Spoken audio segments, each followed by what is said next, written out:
A special thank you to each of our subscribers who make this channel possible. Here's today's story. In a dramatic escalation of hostilities in the Middle East, Iran launched a series of retaliatory missile strikes against Israel on Friday night, marking a significant turning point in the ongoing conflict between the two nations.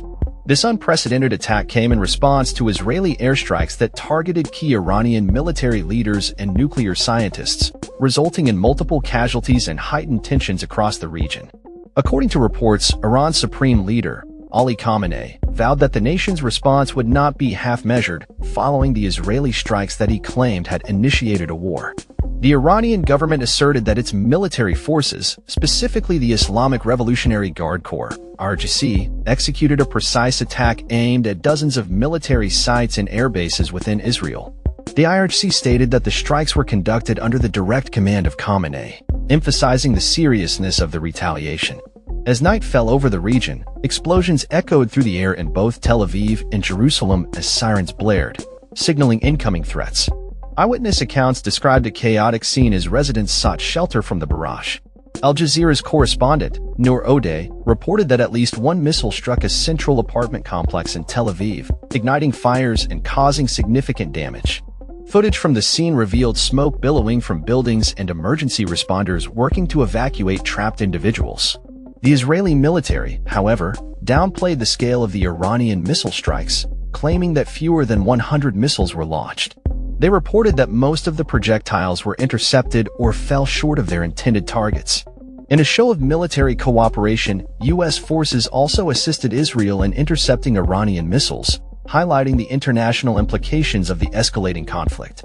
Despite these claims, the impact of the missile strikes was palpable, with reports indicating that at least 40 people were injured during the attack.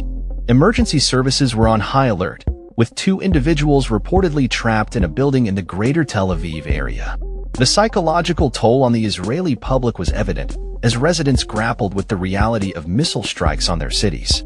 In retaliation, Iran announced the closure of its airspace until Saturday afternoon, signaling a potential for further military engagement. Iranian state media reported that air defense systems were activated in Tehran in preparation for possible Israeli counterstrikes, indicating a readiness for continued conflict. The backdrop to these events is a series of deadly Israeli airstrikes earlier that day, which resulted in the deaths of several high-ranking Iranian military officials, including Major General Mohammad Bagheri, the Chief of Staff of the Iranian Armed Forces, and IRGC Chief, Hossein Salami.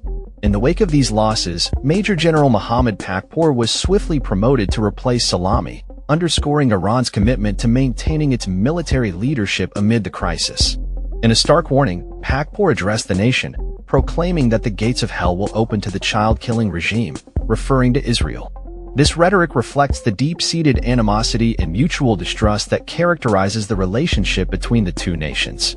The Israeli military, in its defense, claimed to have targeted over 200 locations across Iran, including critical nuclear facilities in Isfahan and Fordo. Despite the extensive military operations, Iran's Atomic Energy Agency reported that the damage to its nuclear sites was limited, with no significant urban impact noted. This claim suggests that while the Israeli strikes were intended to cripple Iran's nuclear ambitions, they may not have achieved their desired effect. As the situation continues to unfold, both nations remain on high alert, with military operations ongoing and diplomatic channels strained. The international community watches closely as the potential for further escalation looms, raising concerns about the stability of the entire region.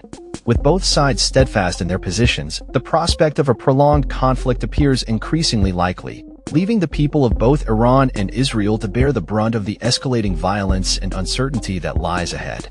That's all for this story. We upload videos every day covering many different subjects, so hit that subscribe button to stay informed. Thanks for watching.